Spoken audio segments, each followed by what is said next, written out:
Okay, hi, everybody. Welcome to the Environmental Concerns Committee meeting of February 1st. It's 7:07 and can you hear me? Yes. Great. Yes. Okay. Thank you. So we're getting started at 7:07 p.m. So the main item on our agenda was to talk about priorities for the 2024 year of the committee. In an earlier meeting, we came up with, the committee together came up with 6 items to discuss. So we're going to run through those. So getting started, the first item was, do we want to focus on rat mediation and pest control? So rats are a problem in the Northeast Bronx. We've probably all seen that. I took the 2-hour Rat Academy training, and there really was 2 hours worth of information to share about how to prevent rat infestations in your neighborhood, community, backyard. So I highly recommend that training to anyone who has ever had a rat run across the sidewalk in front of them. There's a contact at Department of Health which oversees the rat trainings. They work closely with DSNY, but really Department of Health controls it. So we have been, Community 412 has been forwarding all announcements of Rat Academy trainings to everyone on our community email distribution list. Most of them are virtual, so you don't have to leave the comfort of your home to attend one. So I do have an email out to our Department of Health contact saying, should we be doing more? So that was a few days ago. I have not heard back yet.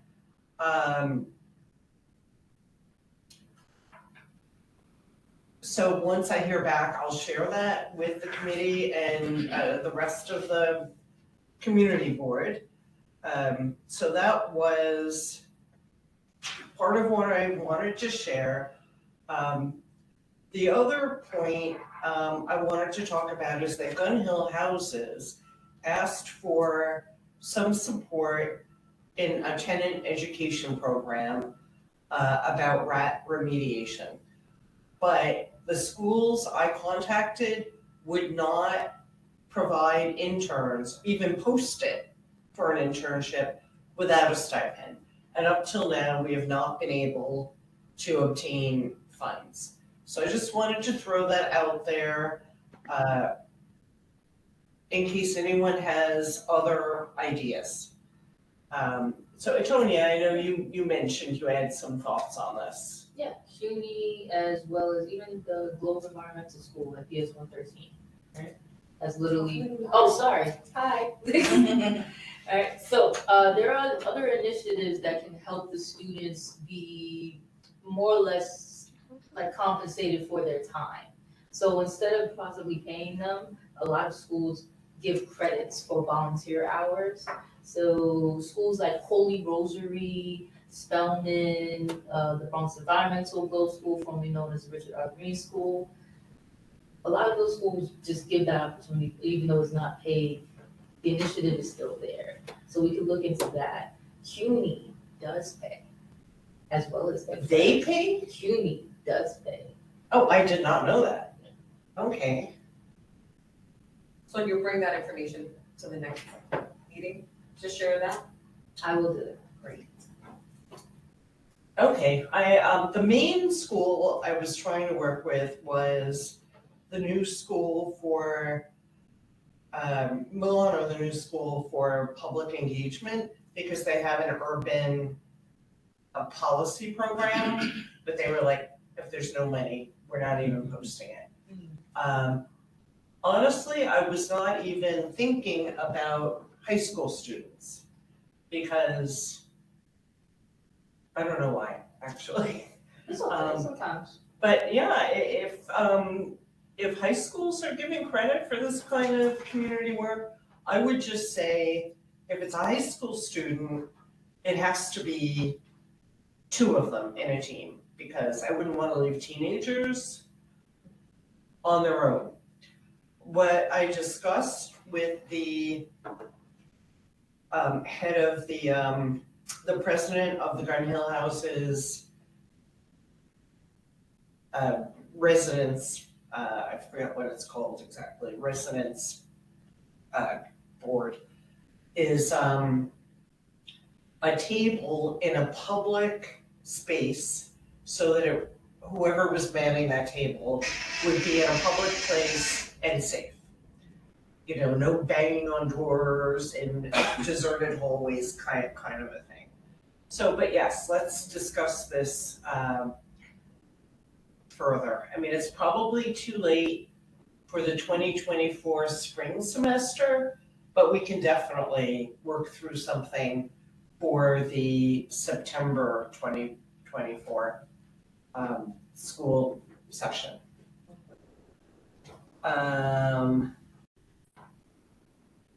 Okay, so another topic also raised by our committee member Etonia is food, steering people to greener options. So I wanted to brainstorm on this a little more. When this came up, we didn't have a chair of Health and Human Services, so I did email her today to say we want to collaborate with you. So the contacts I have are with Bissell Gardens. They do workshops, cooking lessons on things like you can buy the beets and eat the beets, but then you can take the grains off the beets and cook the grains. So I went to those cooking sessions a few times and it was wonderful. And then in this past full community board meeting, we had a presentation from Uptown and Boogie Health Project, and we voted to send them a letter of support for their proposed healthy food farmers market in a plaza under the L between 211th and 212th Street. Under the two train? Under the two train, yeah. And I also have an email into Monty Wakefield to ask if they're still doing their seasonal farmers market, because that's another opportunity to collaborate with a local resource already focused on encouraging healthy food choices. So does anyone else have any other ideas about organizations we can collaborate with? POTS and the food bank. I really like POTS. POTS. What does that stand for? People on the planet, people on the solution, people. Oh my God. I know these acronyms are so. It's too many, but it is fun. And it forces you then to look things up. It's awesome.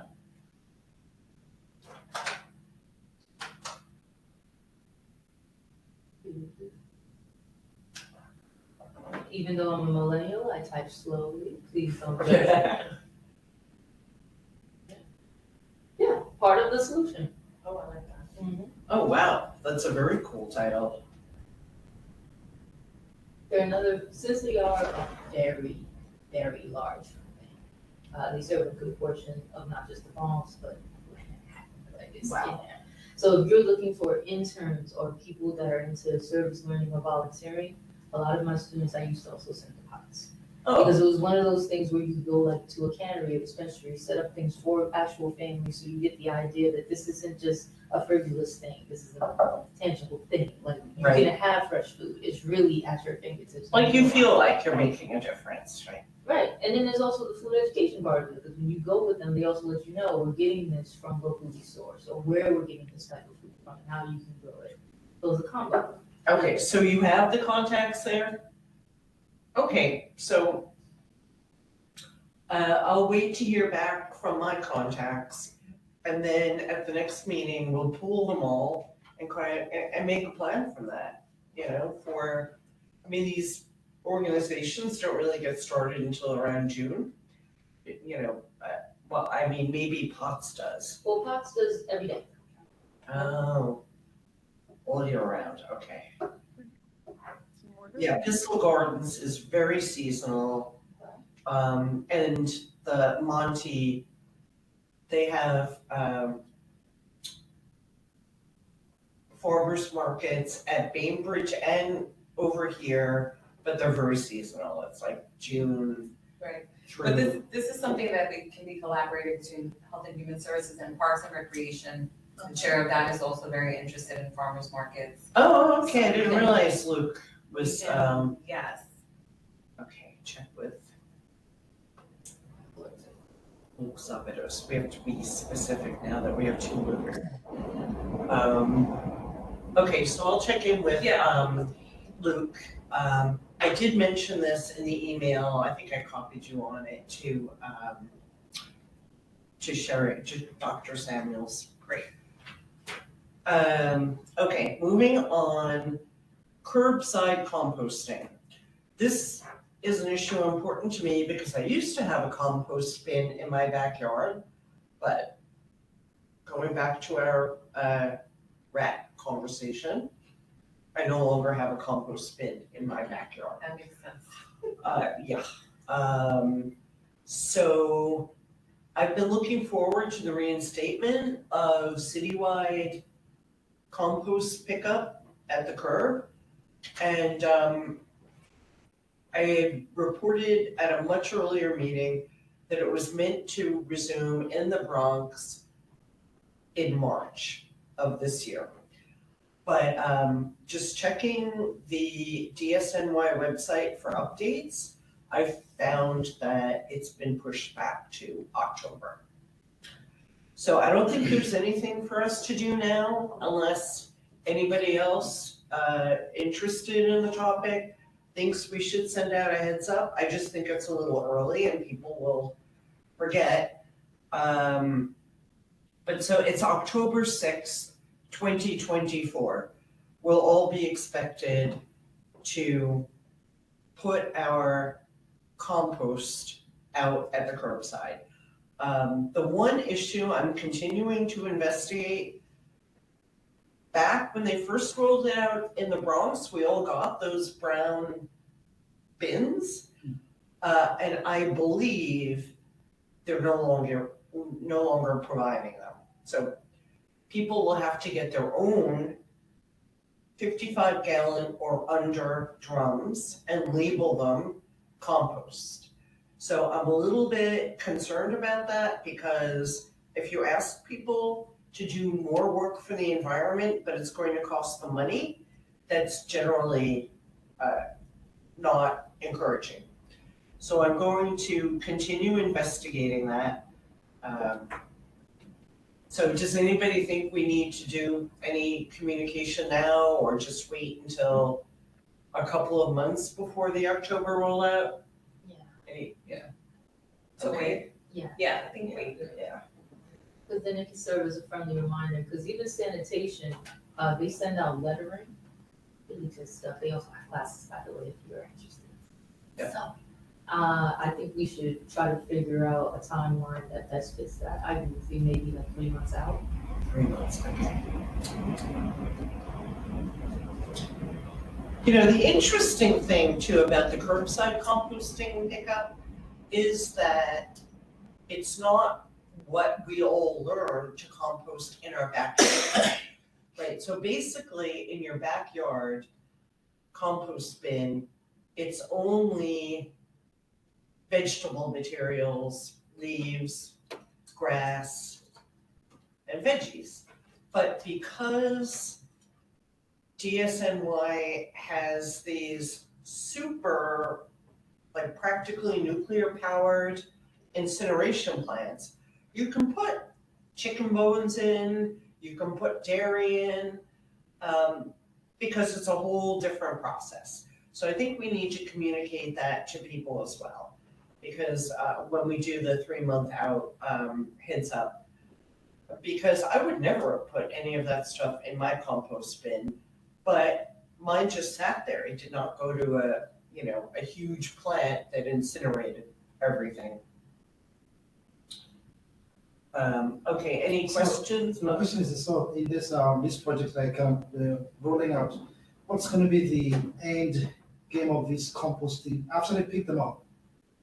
Turn them around. What are you going to do with the final products? Like, are they gonna turn it into mulch? That's what Yes. you're asking? Okay. Yes, and it's going to keep it all out of the waste dumps. Yeah, but what are you going to do with that after? I mean, are they going to just leave them, store them somewhere? Is it for soil, like where does it go? They go back to the soil? It's nutrient That's a good soil. question. Because that takes me back to the one we talk about the food, stable to green options. People are not planting anymore, do gardening. Yeah. Because that's something we can take back from that composting back. For soil? Yes, for soil to plants. I do plants. I mean, every year I do plants. I get a lot of pepper and everything in my backyard. So people cannot just depend on going to get food. People have backyards. They're not making use of the backyards for anything. They're just sitting off. So if they start planting, encourage will start planting, gardening, little garden, whatever you want to plant, more vegetables, whatever you can do there. And after this composting is done, they can send them back to us. Instead of going to buy them from Home Depot. Yeah, I think Right. we like No, that's a very good question, Luke. I'm glad you asked it we thought they because were gonna talk about the. all the marketing about this composting curbside pickup program is we're keeping it out of the landfills. But nobody really talks about where it goes. Yeah. So yes, I will follow that up with our DSNY contacts because that's, So we go to Home Depot to buy all this. That's where they come from. Just leave it on. They'll go back, they're basically doing the manufacturing, they go back and put the things together and send them back to sell, and we just buy them. All the garbage we sent out to them. no, that's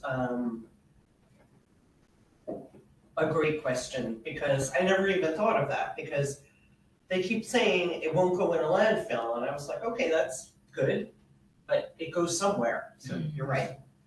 Okay, any other questions on the curbside composting pickup issue? Okay.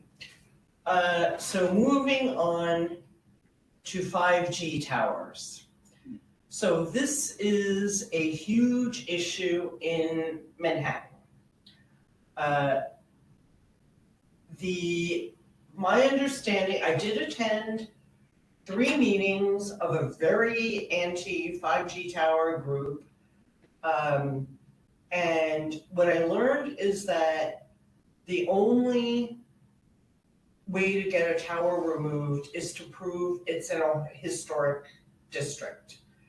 It's called a Section 106 complaint. What were the anti-5G tower groups saying? Like, why are they anti? Like, what are the ramifications? There are various reasons. Thought they were gonna. Mostly because they're really ugly. They're 33 feet high Environment. and just, they're on a public sidewalk Leave it on if you. and they're ugly. There's room for up to 5 At least we showed, vendors, we showed up. with transmitters in the top, Yeah, so everything will they're take big.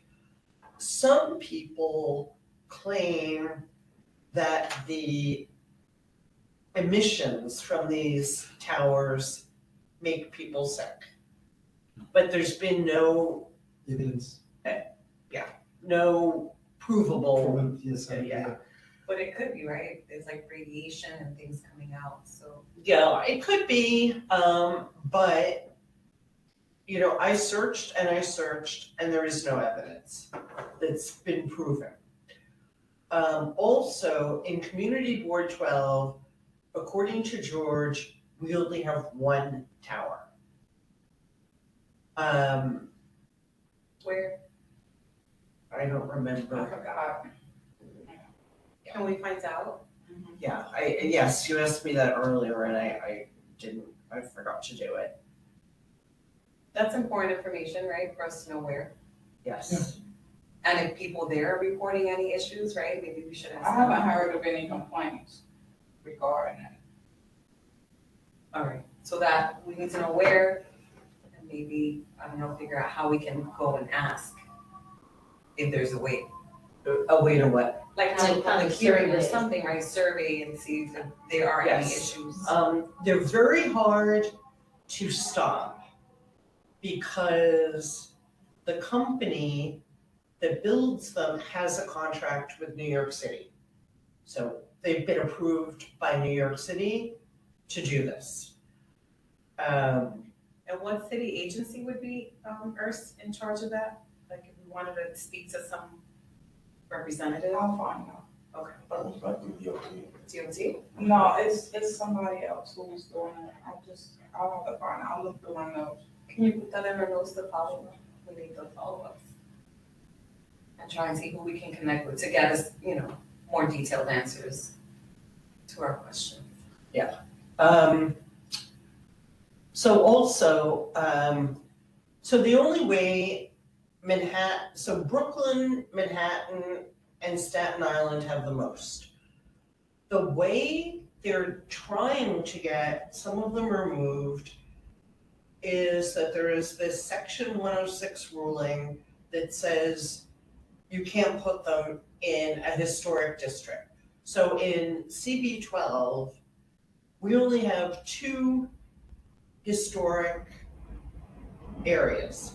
So oddly, the number 4 train, Woodlawn Jerome Station, is a historic building. Who would think? But I looked it up on the New York City Open Data website, and it is. And then all of Woodlawn Cemetery is a historic area. So if they tried to put one on the sidewalk next to Woodlawn Cemetery, we might have an argument for removing it. But the city is in so deep with this contractor, apparently it's a real fight. So we just have to, maybe hope they ignore us for a while. Yeah, for them to remove, there has to be concrete evidence that actually posing health risk. Or To residents, be yeah. in a historic district. But I think before they do try and come this way, we do need to connect and survey that wherever it is now and get their feedback. Yes, they just don't tell you before they do it.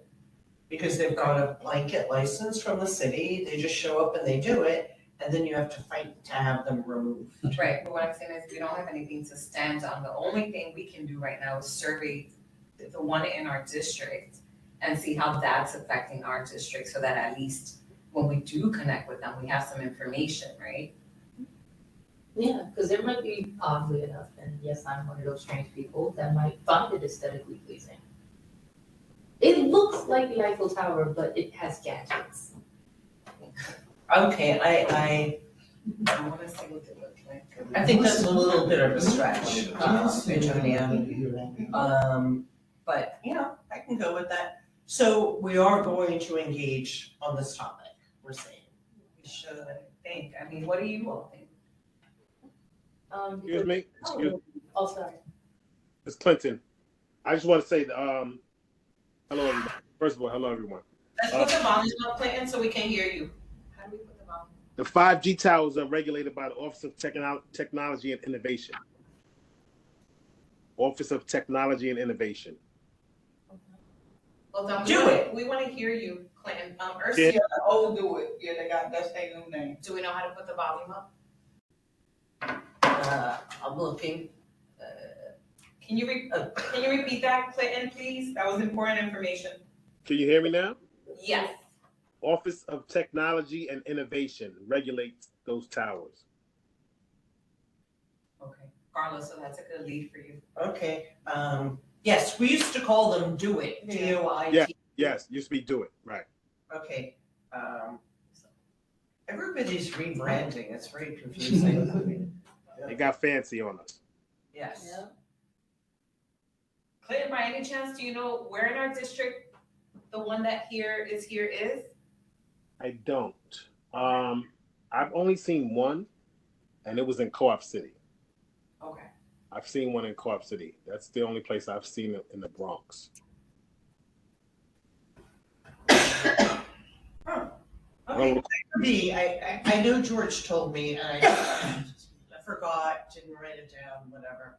I was trying to look it up, but they don't. There's not really a map of them. I was trying to look it up, but I don't see anything that tells specifically where they are in neighborhoods. Yeah, well, I did a search on New York City Open Data website. Right, that's where I went. Yeah. Oh, bless you. And they said there were 0 towers in Community Board 12. Oh, bless you again. But then George said, no, that's wrong. I have got a complaint about one. So, Okay. you know, that website can be very out of date. You know, very confusing too. yes. Well, because every data pool you go to query has different indexes. Right. Sometimes you can select by CB12 on one site, and then on another site, it's by zip code, and then on another site, they just named parts of the Bronx randomly. They were like, oh, Northeast Bronx, you know, Southeast Bronx. So, like, there's no consistent labeling of the data, so. That's the problem.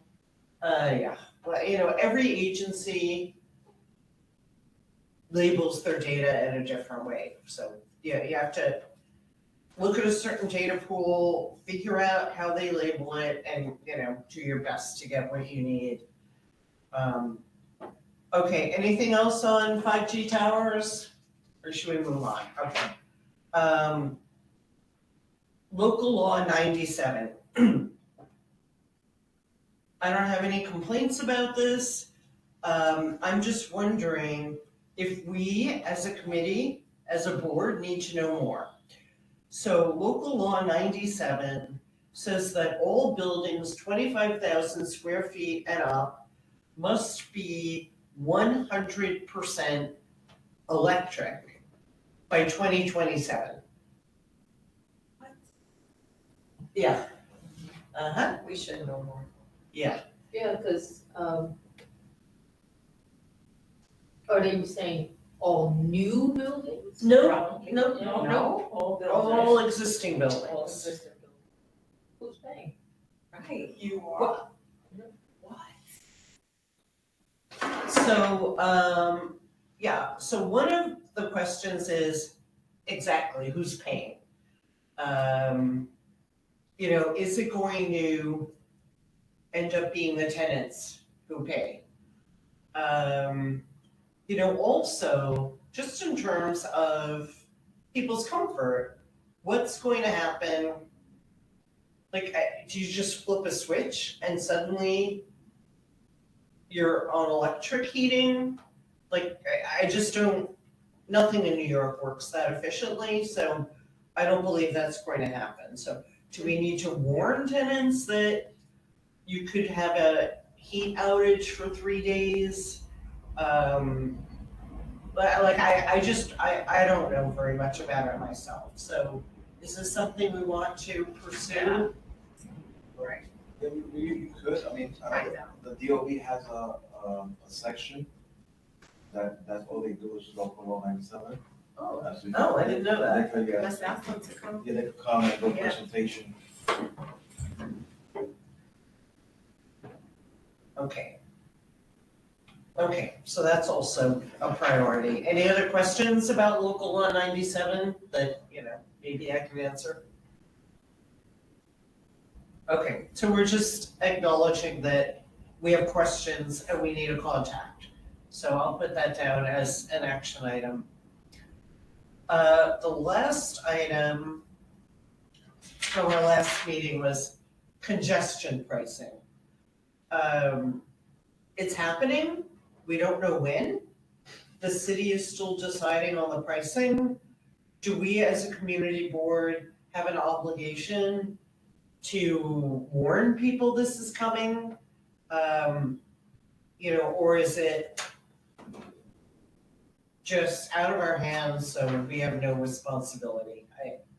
I don't know, I think, There's a lawsuit right now against them to stop the pricing, congestion pricing. wasn't that New Jersey? New Jersey is suing them, is New Jersey suing them? Yeah. Yes.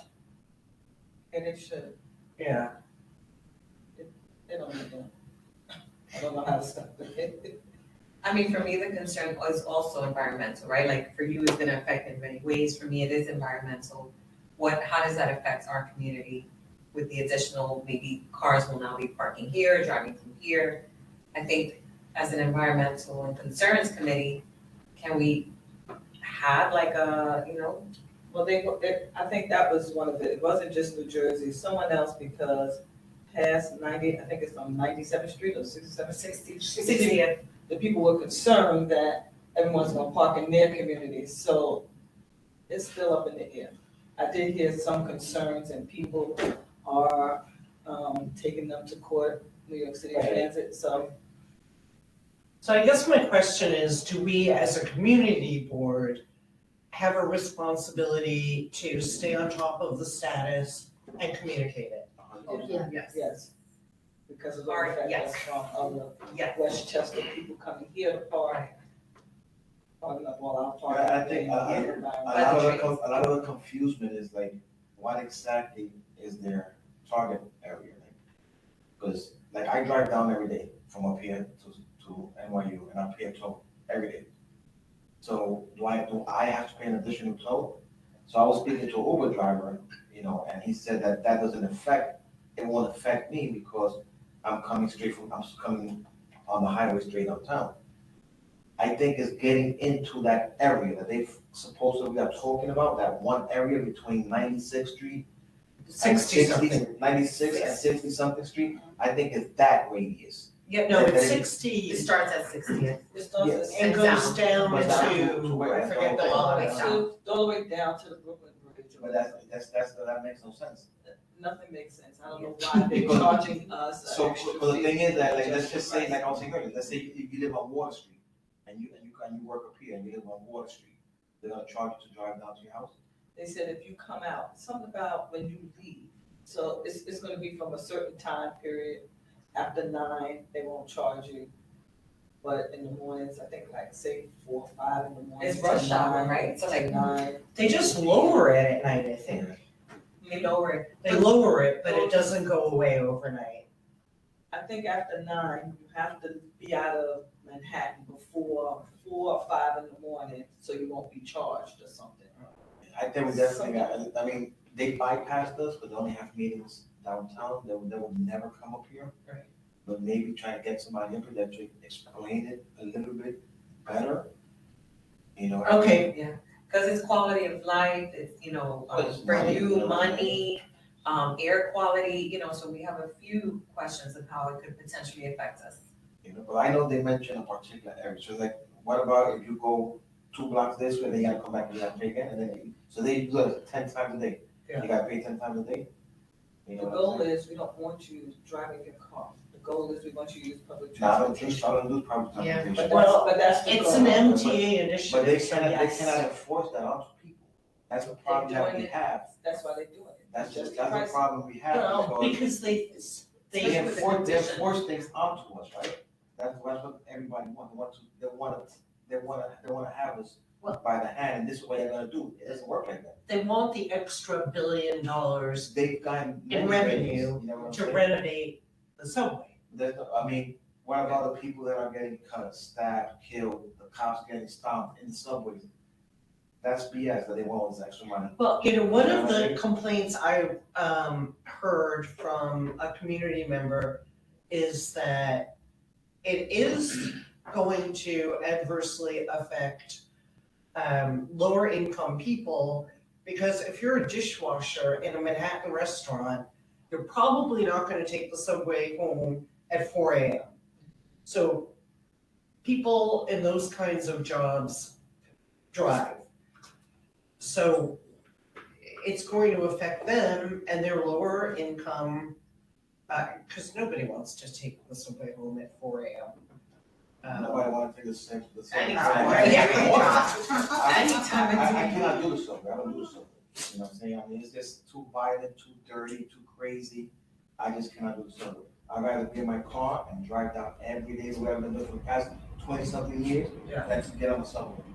I said something, as a retired New York City transit employee, Oh, wow. I would like to say, our New York City transportation system is pretty much safe for most people. I mean, you have its dilemmas, some problems, but it's pretty much safe. I just think that if they do their jobs and allow the people to really pay their fares on the buses and the train, there's no reason for congestion pricing. But that also we let happen, because they should have never let people take. The dog. I thought somebody's stomach. I thought it was somebody's stomach. See, during COVID, they let people jump on the bus and the train for free. They still do. I Of course, take the train but and that's the what bus. she's getting at. If People people are were to just- pay, if people were to pay their fares, then we probably won't have that much issues. Yeah. But we, the people, say, you know what? Go ahead and do it. It's free. Don't worry about it. The same way now we screwed with everything else that's going on. You know, when you get somebody comfortable, to do something, they're gonna want to keep doing it. It was free. I want it to continue to be free. Why now all of a sudden I gotta pay? And they should have never let that happen, and we would not been in this situation. You know what I mean? I see elderly people jump on the trains, buses, people on wheelchairs, you know what I'm saying? So it's like, we gave that to them. We said, you know what? You don't have to pay. Now we asking them to pay, it doesn't work like that. But it's People also don't wanna like do it. going to the extreme, it's like, what is it, 275 now to go one way? I have no idea. I Extra don't, 75. It is. I have no Who idea. has that? I'm sorry, it's like, it may seem minuscule, but at this point, looking at the amount of intake, the salaries people that have SSI, it's dramatically different. I don't think we don't have like a flash mob of kids jumping the turnstile. It's not the 80s or the 70s. We haven't gotten that far down the road. Yeah. But we're definitely on the path of, we don't have any financial barrier to make it so that people can do the right thing. Yeah, aren't there discounts for seniors? It is, it's discounted for seniors and, There is a Disabled. program for low income. yes, they have that income That's disability pays. HRA runs But what about like regular There's the Regular community mojo, benefit. people that make pretty good money, why can't we get a discount too? We Because do. we make good Well, money. you do when you buy the whole And we month don't even pass get or that. something. That's what I'm saying, that. For city workers, there's a discounted one, right? But even with that, when I was coming up, it was $110 for a monthly. Now you're looking at 160 something if you sign up for that commuter's benefit. I could be saying the wrong name, so forgive me if I'm saying the wrong name. But basically, if you are a city employee of New York, you may sign up for a program where a part of your paycheck gets taken out so that you can have a discounted Metro card. Mhm. I feel like we're putting a Band-Aid on a very grand problem of that. We're just not addressing the bigger issue that people can't afford to get to the job to pay to get back to their home. So we have to discount a price as opposed to putting the price to what it should be, which is free. But since we're not gonna get there just yet, maybe feasible, fiscally feasible. Mhm. What if you gave people green cars as a way of, like, if you came all the way to the city and you parked, right? Now you're outside of that, this arbitrary line of where they have the sequestered blocks they don't want us to enter. You drop off your car, now you can hop on a green shuttle bus or a green e-car. That's doing the same thing. You're not, Like a free shuttle service. yeah, you're not doing any congestion, you're not adding into anything, you're taking public transportation. It's clean. Because it makes no sense that I can walk out this building, get on a bus to Manhattan, and I feel like a movie star. I feel like I'm going places. my seat can recline. I'm not really concerned about my headrest. I have a headrest. I get on another city bus. Is there an outlet? Does it work? Yeah, it's a lot, Is there even a seat? And it's is a it lot. clean? It's And a is lot. there You're not appropriate considering seating? this money, okay. We definitely- You're not messing Yes. with them. So definitely congestion pricing, we should look into, trying to get somebody up here Yeah. that could explain a little bit more, you Definitely. know what I mean? Okay, Sorry, I have a question. Actually, I know I'm used to the local law 97. So I know, we're trying to get everybody gets to reduce their greenhouse emissions and everything, sustainability, everything. But by the time this buildings are required to be electric by Right. 2027, and there are tenants in those buildings. And that means the rent will have to go up. You know why? Because all the appliances have to be changed. Let's say like a stove has to be changed to electric stove. They're using gas now. oh, I didn't even think about Because that. I was actually in the process of getting a solar panel in my house. But I can't really know what, I've got to change, I have 3 gas stoves in my house right now. That means I have to get rid of them and bring in electric stoves. And not only that, you gotta hire a plumber to have the gas lines. That's right, In the because that has to be basement. capped, Yeah. because You know what I'm saying? yeah. It says for buildings 25,000 and larger, is your building 25? No, I'm just saying, I'm just using my own as example. The tenants in those buildings will have to, because a lot of, Yes, the So people landlord. like- The landlord is- will have to do it. yeah, but landlord will do it, but where's he gonna get money from? He's gonna charge you rent. So I have to charge you to rent to make that happen.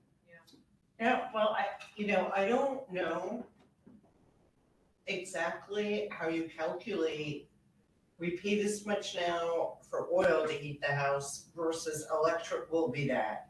I just know neither one is cheap. I just don't know.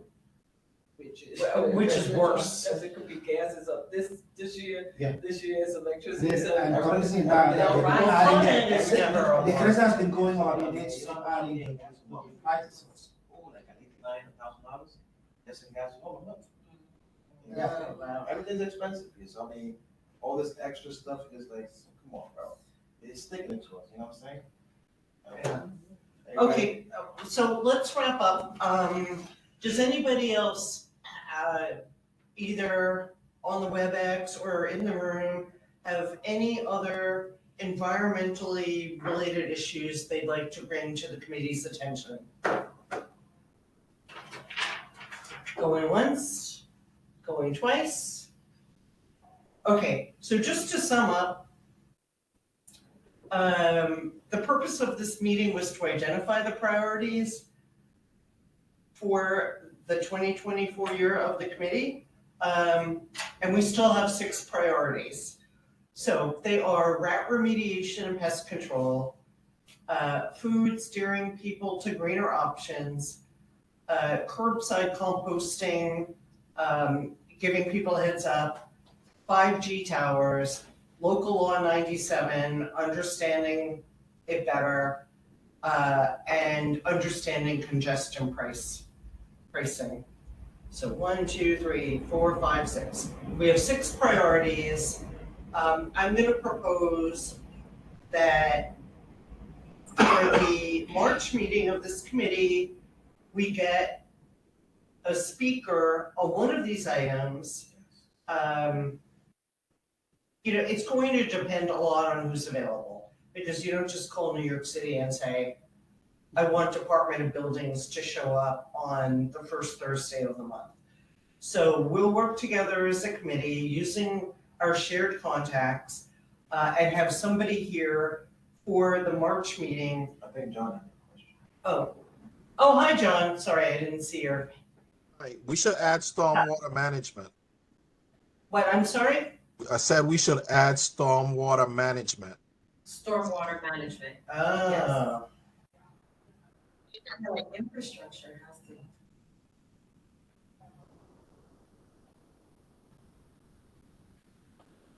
And I would like to add, can we find out about the air and water quality of this district?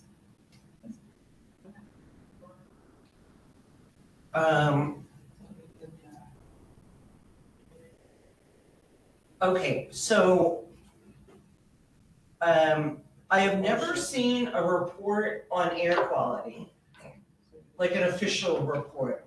But there was a report issued in 2023 for 2022's water quality. So I can send that out to be distributed to the community board.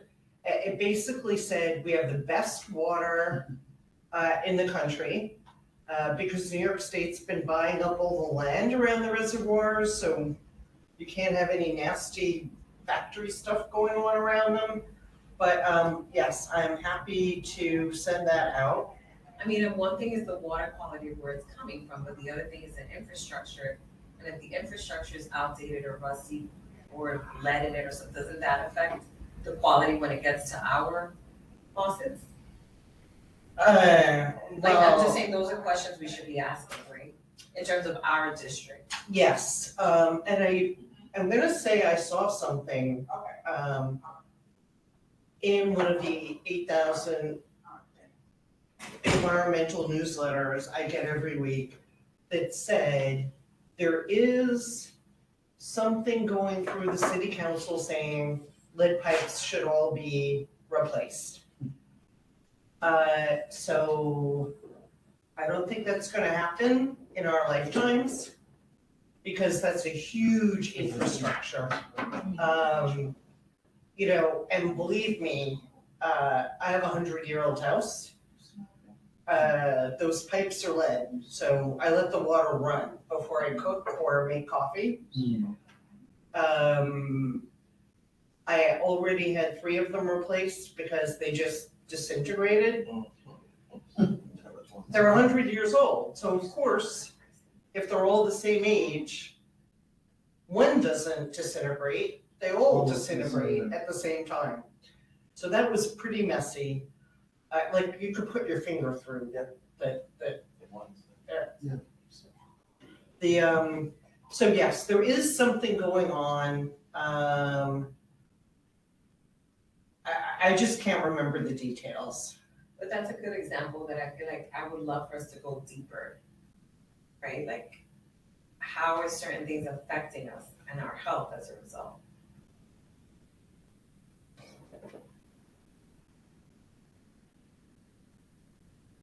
Okay. Okay, you know, let's just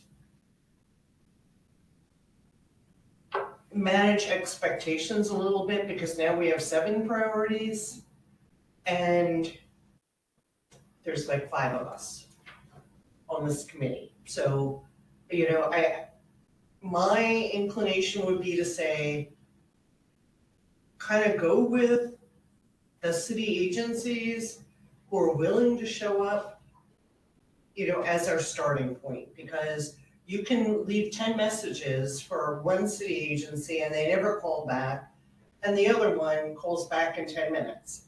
So I'm inclined to go a little bit with what resources are actually available to us. But that's a good thing you're posing, right? Because I've asked George and Ursula to start putting reports together for us, and part of it is the issues that we're bringing up and which city agencies are being responsive and which ones are not, right? And so again, as a community board, one of our goals is that if we see that city agencies aren't being responsive, then that's when we have to advocate for higher levels, you know, of representatives to show up. And so these are perfect examples. If our needs aren't being met or our questions aren't being answered, then we have to bring it up to a higher level, whether it's through our elected officials. And so I do want us to kind of like shoot for the stars, and I know we have to manage expectations, you're absolutely right, but it doesn't hurt for us to put it in writing and request and advocate. Exactly, yeah, yes. You know, I agree, keep on asking, because if you ask enough times, sometimes that's what makes the difference. So, okay, so to wrap things up, I'd like to ask the committee to vote on the proposed slate of priorities for 2024, which is rat remediation / pest control, food steering people to greener options, curbside composting, 5G towers, local law 97, and congestion pricing. Now, I want to add, that doesn't mean we have to do all of it by ourselves, because collaboration between committees is also very important. So we need to work with Health and Human Services on, the food situation, with John's Transportation Committee on congestion pricing. So this is just about what topics are going to be at the top of our radar and what we're going to action, whether it's directly with city agencies or with fellow committees. Yeah. Can we add the one that John mentioned? That's a huge one for all of us. The one that you just wrote that you mentioned, the stormwater. Yes. I mean, that should honestly, like for many of us who talk about it all the time, whenever there's big storms and flooding and things happen, I mean, that has us pretty anxious. Okay, yes, so I think there was something about a whole project. I don't know if I saw it in a committee meeting, John, or where they're going to build another, I think it's being action, but yes, we can definitely put it on our radar to be watched in terms of progress. There is something I definitely saw saying they're gonna do a whole project. He did a presentation. But that was just a certain sector, Yeah. right? Yeah, there's gonna be an outfall for the hutch. Yep. Yeah. Uh, Okay, so we have 7 priorities then. Stormwater management being number 7. Right. So can we take a vote to ratify this as our priority list for the Environmental Concerns Committee with support from other committees as needed for 2024? Do I have someone to make a motion? I'll do that. Okay, and who wants to second? I'll second. Okay.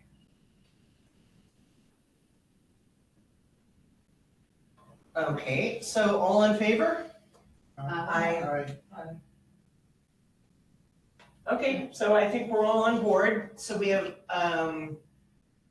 7 priorities for the upcoming year. So everybody's gonna be pretty busy. Thank you all for assisting in this effort. And, okay. In the chat, you have something in the chat? Oh, do I? Wait, oh, shoot. I can't talk and watch at the same time. To the right, the bottom. Right there. Oh, that was John about the Okay, great. stormwater. All right, great. Okay, well, thank you, everyone. I'm gonna close the meeting at exactly 8 o'clock. So again, thanks for everyone's participation. And, yeah, you'll hear from us after the next committee meeting. Good night. Thanks. Bye-bye. All right, Good night, everyone. Bye-bye. Bye. Good night. Good night. Bye.